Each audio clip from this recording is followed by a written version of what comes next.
With a 25% tariff increase beginning on this Thursday, people here at Stuckey Ford are telling me they're trying their hardest to keep prices down for their buyers, but dealerships are unsure of how this might impact their prices. Reporter Alena Surace is live in Bellefonte with more. Alena?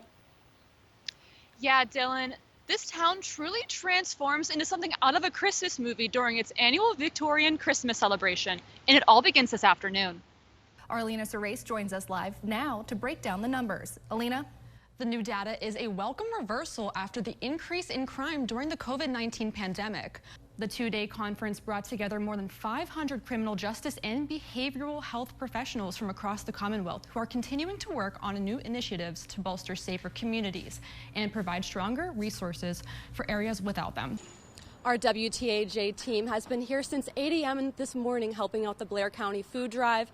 Members of the community have been providing monetary donations as well as food donations like cereals, canned goods, and ramens. I'm here with the president and founder of the Blair County Food Drive, Denise Stone. What type of products do you need and how can the community help? The Pennsylvania Maple Festival is a hub for syrup. But this festival is not only about sweets. It's about bringing together community and creating lifelong family traditions. And of course, maple syrup. Governor Josh Shapiro visited Penn England Farms in Williamsburg to talk about how these lovely ladies are changing the way we power our farms in Pennsylvania. At the moment, there's nobody on the streets of Bellefonte, but tomorrow night into the weekend, there's going to be thousands of people from Bellefonte and from the surrounding areas to enjoy a Victorian Christmas. They'll experience arts and crafts, concerts, and more. The event gets started around 4 o'clock today with the Festival of the Trees, and from 5 to 8 there are horse-drawn carriage rides, and at 6 o'clock the opening ceremony begins. Live from Bellefonte, I'm Alena Surace. Now over to Sean for the weather. Thompson's Pharmacy is one of various locations here in Blair County where people can drop off their unused prescriptions. As you can see behind me, there is nothing left in these garden plots.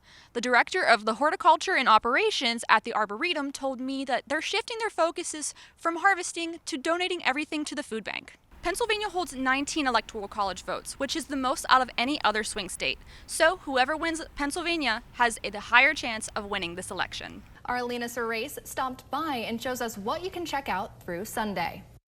The Pennsylvania Maple Festival is a hub for syrup. But this festival is not only about sweets. It's about bringing together community and creating lifelong family traditions. And of course, maple syrup. About hip height, you're gonna lean in your body weight and you're gonna crank it until you get about 1.5 to 2 inches into the tree. With tree tapping, cooking, and candying demonstrations, it's easy to see why the small town sees hundreds of people visiting this time of year. We definitely have people California. One year I talked to somebody who was from Alaska. They were like traveling the United States doing a tour of the U.S. and they stopped here. And there's big reason it's held in the small town of Myersdale. Somerset County is the largest producer in Pennsylvania. They produce about 1/3 of the entire state's maple syrup. Pennsylvania is usually about 7th in maple production. Which leads us to one of the main attractions, the Lions Pancake House. Here, the pancakes are made with locally produced syrup. To top things off, they partner with Lions to fundraise money. But if pancakes aren't for you, the festival also holds its annual quilt show. Members of the community make homemade quilts, which are given awards and displayed at the fire hall. An important tradition, especially for the director and avid quilter of almost 7 decades, Susan Winnicky. For me, it keeps alive the quilting tradition. There's not a lot of us that hand quilt anymore, but I think that's very important. Shop owners and restaurants have something to celebrate too, a boost in new business. And they hope tourists will remember more than the festival when they head home. As tourists come in, they stop and see that, oh, we have a train station and a visitor center and the Great Allegheny Passage is here. We might come back in the summer and ride our bikes. One thing is for sure, the community truly comes together for this event. Reporting in Myersdale, I'm Alena Surace, WTAJ News. The holidays are here, and in Bellefonte, that means time for a long-time tradition, Victorian Christmas. With handmade decorations, festive lights, and horse-drawn carriages, the atmosphere honors the town's Victorian history. It's literally like somebody says action, and then it's like a Hallmark movie. It's just filled with carolers singing, and it's decorated so beautiful. With thousands of visitors expected, businesses are expecting a surge in customers. At At the moment, there's nobody on the streets of Bellefonte, but tomorrow night into the weekend, there's going to be thousands of people from Bellefonte and from the surrounding areas to enjoy a Victorian Christmas. They'll experience arts and crafts, concerts, and more. With 200 arts and crafts vendors and plenty of concerts, the event brings opportunities for small businesses to display their work. Dave Provan has been working on this model train set for 10 months to show off to customers at Bell Mercantile. The sidewalks were really teeming with people making Bellefonte a destination, and I would estimate we probably had around 15 to 20,000 people come to town. About 30 shops are joining this year's cookie crawl. State Burger Company is one of them. Visitors will go to participating stores and collect cookies. Helen Fox & Company also hopes for a sales boost this weekend. And all of our stores are just flooded with the most glorious people that come in and just are enjoying the day. Yeah, it's lovely. This event is a source of pride. A lot of people have said to me relatively recently, wow, Bellefonte's back. And I said, no, Bellefonte's been back for a long time. Reporting in Bellefonte, I'm Alena Surace for the Center County Report. Thank you very much, Pennsylvania. Thank you. Thank you.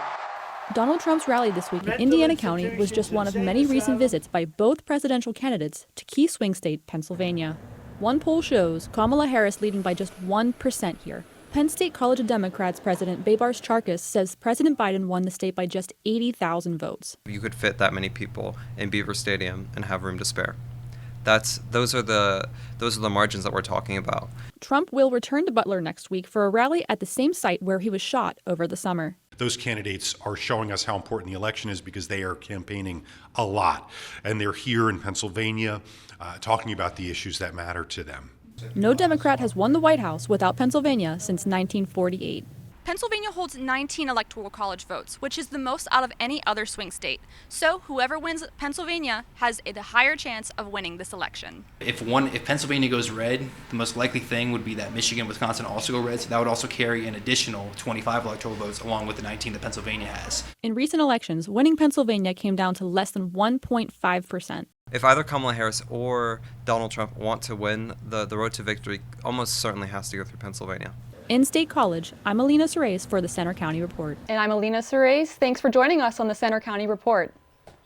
Our top story, former President Donald Trump returns to Pennsylvania tomorrow to the same place he was shot in an assassination attempt. The Penn State Arboretum is proving that gardens are more than just natural beauty. Staff and volunteers are making an impact in the community. That's super exciting news, Sean. I'm so excited for the sun. I was getting sick and tired of the clouds and rain. So was I. I'm so glad it's... Breast cancer is a frightening reality for many women, but a Pennsylvania organization is trying to help with more resources and support. Dylan Price has the story. Here to cover all things crime, history, and politics, we are at the desk. I'm your host, Alena Surace, and in today's episode, we'll be talking about President Trump's tariffs, Groundhog Day, Black inventors in history, and we're taking a closer look into the history of the Super Bowl. Now, come take a seat with us at the desk. Two former members of the Penn State fraternity will serve jail time after the hazing death of Penn State student Tim Piazza. Still to come on the Center County Report, we check the 7-day weather forecast. Will our streak of dry weather continue? We check the 7-day forecast. Pennsylvania continues to be a key swing state. New polling from 538 Interactives shows Kamala Harris with a very slim lead in PA, 48% to Trump's 47.2%. For more information and details on breast cancer resources available, go online to pabreastcancer.org. And you can follow us anytime for breaking news on our Center County Report X. And you can see our stories on our Facebook page, Instagram, and YouTube, and our website. Have a good afternoon.